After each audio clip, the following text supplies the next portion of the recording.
শীতকালের বাসন্তী গাঁদা পুরো নরম তুলতুলে দেখুন। এরপর ভেঙে আপনাদেরকে দেখাচ্ছি কীরকম হয়েছে ভেতরটা। ক্ষীরের পুর দিয়ে আছে তো, দেখুন কি সুন্দর লাগছে না দেখতে।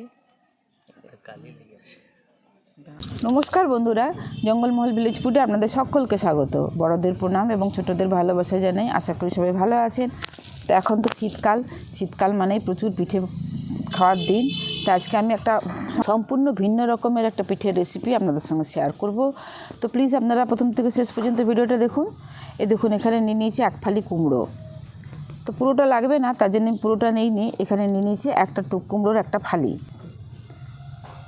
এই কুমড়ো দিয়ে দুর্দান্ত স্বাদের একটা পিঠের রেসিপি, যেটা দেখতেও যেমন সুন্দর আবার খেতেও তেমনি সুন্দর। তো আপনারা প্লিজ প্রথম থেকে শেষ পর্যন্ত ভিডিওটা দেখুন। আর কুমড়ো খাওয়ার উপকারিতা সেটা তো আমরা সবাই জানি। এখন তো যেহেতু কুমড়োতে প্রচুর পরিমাণে ফাইবার থাকার কারণে সুগারের রুগী বলুন বা এমনি সাধারণ মানুষের যাদের গ্যাস অম্বলের রুগী, তাদের তো অবশ্যই কুমড়ো খাওয়া উচিত। তো কুমড়ো অনেকেই পছন্দ করেন না, তাদেরকেও আপনারা এইভাবে কিন্তু বানিয়ে দিতে পারেন। বুঝতেই পারবে না যেটা কুমড়ো দিয়ে তৈরি হলে। তো এই পিঠের রেসিপিটা দেখতেও যেরকম সুন্দর হবে এবং খেতেও তেমনি সুস্বাদু। তো প্লিজ আপনারা প্রথম থেকে শেষ পর্যন্ত ভিডিওটা দেখুন। তো প্রথমে আমি কুমড়োটাকে কেটে নিচ্ছি। কুমড়োটা কিন্তু খুব সুন্দর, সেই কাটলে একটা কচকচ করে একটা আওয়াজ হচ্ছে, দেখেছো? দেখো কুমড়োটা কিন্তু দারুণ কুমড়োটা, না? খুব সুন্দর কুমড়োটা, একটা সেই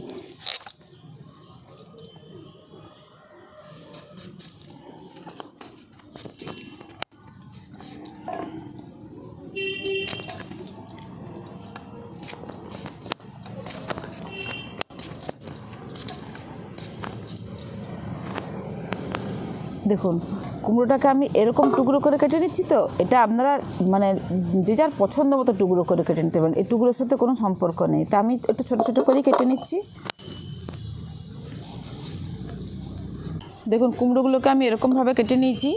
আপনারা আপনাদের পছন্দ মতো করে পিস করে কেটে নিতে পারেন। এরপর উনুনটা ধরিয়ে কড়াটা বসিয়ে দিয়েছি। কড়াতে দিয়ে দিয়েছি আমি 2 কাপের মতো দুধ।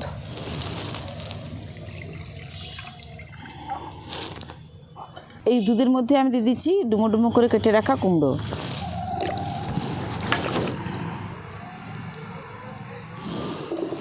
আমি এখানে দুধ দিয়ে এটাকে সেদ্ধ করে নেব। আর আপনাদের কাছে যদি হাতের কাছে দুধ না থাকে, আপনারা কিন্তু ওই মানে প্লেন জল দিয়েও সেদ্ধ করে নিতে পারেন। তো দুধ দিয়ে সেদ্ধ করলে কী হবে, পিঠের স্বাদটা একটু ভালো হয়। এরপর আমি একটু চাপা দিয়ে দিচ্ছি। দেখুন দুধটা খুব ভালোভাবে ফুটে গেছে। এরপর আমি দিয়ে দিচ্ছি খুব সামান্য পরিমাণে নুন। পিঠেই বলুন বা পায়েসেই বলুন বা মিষ্টি জাতীয় কোনো জিনিস তৈরি করার ক্ষেত্রে একটু নুন দিলে কিন্তু স্বাদটা ভালোই লাগে। তো খুব সামান্য পরিমাণে আমি একটু নুন দিয়ে দিচ্ছি। এর সাথেই দিয়ে দেবো পরিমাণ মতো চিনি। খুব বেশি দেওয়ার দরকার নেই, কেননা পুর দেওয়া থাকবে ভিতরে, সেটাও তো মিষ্টি থাকবেই। তা আমি দিয়ে দেবো 3 চামচ চিনি।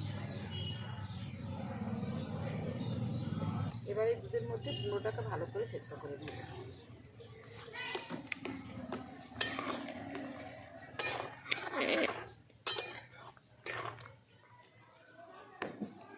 কিছুটা সেদ্ধ হয়ে এসছে, তবে খুব ভালো করে সেদ্ধ করে নিতে হবে এটাকে।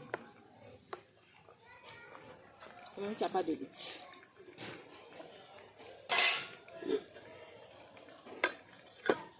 দেখুন বেশ খানিকক্ষণ ফুটিয়ে নিয়েছি। এরপরে এই কুমড়োগুলো কিন্তু খুব ভালোভাবে সেদ্ধ হয়ে গেছে। আর দেখুন দুধটাও কিন্তু অনেকটা আছে। এইরকমভাবে এটাকে আমি নামিয়ে নেব। দুধটা পুরোটা মরে যায়নি, মানে শুকনো হয়ে যায়নি। দেখুন দুধটাও কিন্তু কিছুটা আছে। আমি এইভাবে এটাকে নামিয়ে নেব।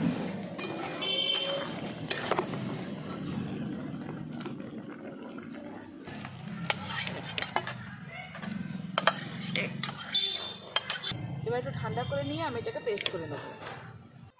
এই দেখুন ঠান্ডা করে আমি খুব ভালো করে পেস্টটা করে নিয়ে চলে এসেছি। কুমড়ো আর সুন্দর পেস্টটা তৈরি হয়ে গেছে। পেস্টটা আমি বানিয়ে নিয়ে চলে এসেছি। নুনটা ধরিয়ে আবার কড়াটা বসিয়ে দিয়েছি। এরপর আমি যে পেস্টটা বানিয়ে নিয়ে এসেছি, পেস্টটা কড়াটার মধ্যে দিয়ে দিচ্ছি।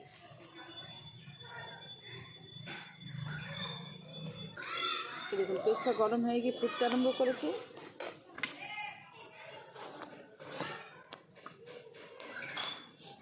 এরপর আমি অল্প অল্প চালের গুঁড়ো দিয়ে ডো তৈরি করে নেব।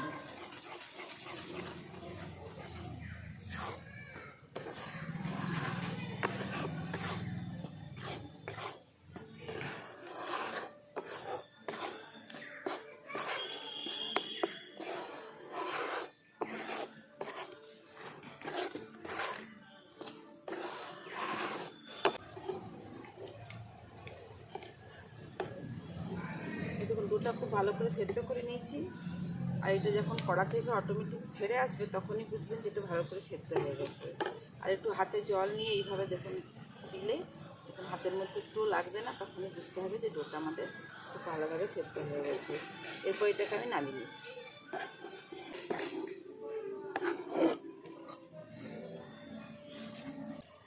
হাতের মধ্যে একটু ঘি লাগিয়ে নিয়েছি।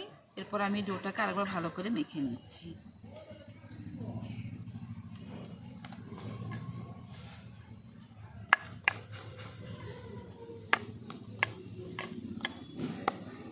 এরপর এখান থেকে অল্প অল্প ডো নিয়ে নিচ্ছি।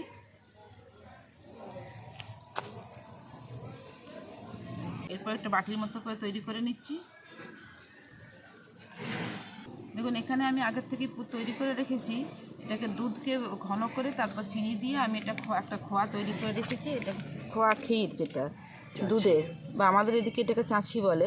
তা আমি এটা পুরটা তৈরি করেই রেখেছি, তার কারণ শীতকাল তো পিঠে তো বানাতেই হয়, তার তৈরি করা থাকলে অনেকটা সুবিধা হয়। বাটির মতো তৈরি করে নিয়েছি। এরপরের মধ্যে পুরটা দিয়ে দিচ্ছি।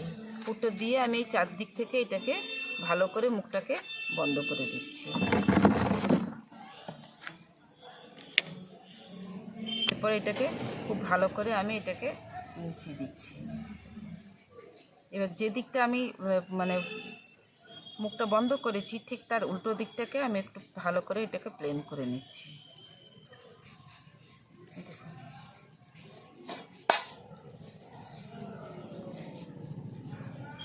এরকম সন্না নিয়ে নিয়েছি। এরপর দেখুন এইভাবে আমি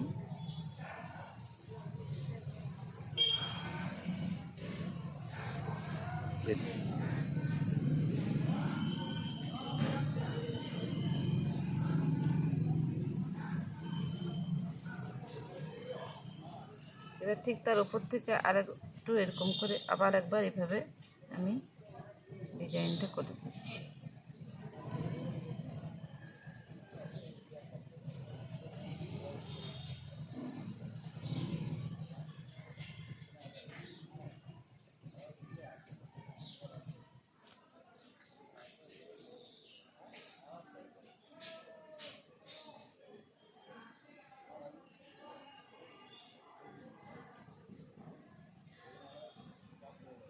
কীরকম লাগছে দেখতে? শীতকালের বাসন্তী গাঁদা। দেখুন এই একটা তৈরি হয়ে গেল, কত সুন্দর দেখতে লাগছে দেখুন।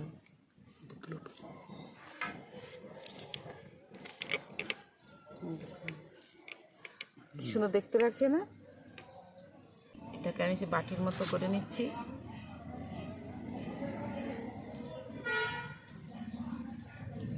এখান থেকে একটু খোয়া নিয়ে নিচ্ছি।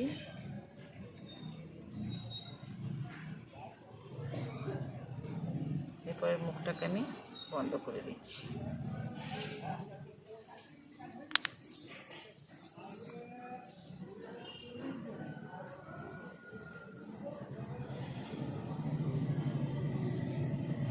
এবার ঠিক যেদিকে মুখটা বন্ধ করছি ঠিক তার উল্টো দিকটা থেকে আমি ডিজাইনটা করে নেব।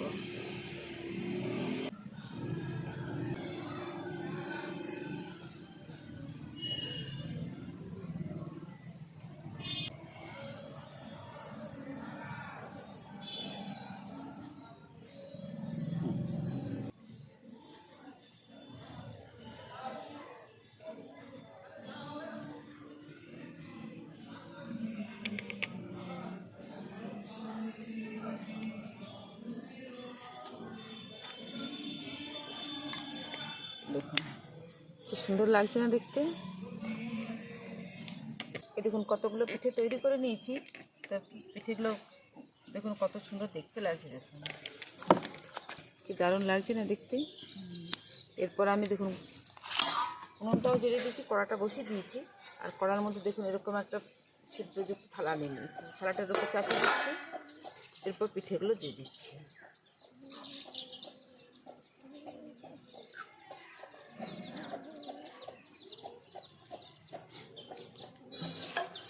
এবার আমি চাপা দিয়ে দিচ্ছি।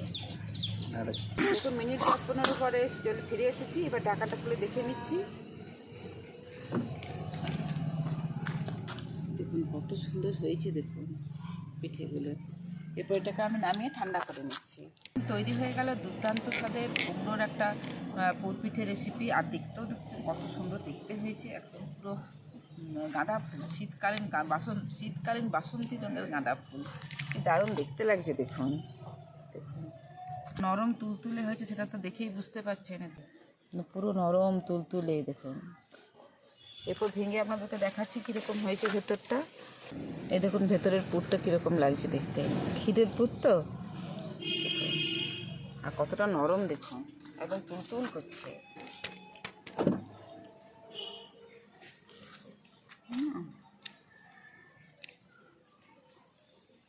দারুণ হয়েছে, দারুণ লাগছে। আজকের রেসিপি আপনাদের কীরকম লাগলো অবশ্যই কমেন্টে জানাবেন। আর কত সুন্দর দেখতে হয়েছে, দেখেছেন কি সুন্দর লাগছে না দেখতে। আজকের রেসিপি আপনাদের কীরকম লাগলো অবশ্যই কমেন্টে জানাবেন। ভালো লাগলে জঙ্গলমহল ভিলেজ ফুড চ্যানেলটিকে লাইক, কমেন্ট, শেয়ার করবেন। এবং প্লিজ যারা ইউটিউব থেকে দেখবেন তারা এই চ্যানেলটিকে সাবস্ক্রাইব করবেন, আর যারা ফেসবুক থেকে দেখবেন তারা পেজটিকে ফলো করে সঙ্গে থাকবেন। প্রত্যেকেই ভালো থাকবেন, সুস্থ থাকবেন, সাবধানে থাকবেন। আজকের ভিডিওটা আমি এখানেই শেষ করছি। আবার আপনাদের সঙ্গে দেখা হবে পরবর্তী আরেকটি ভিডিওতে।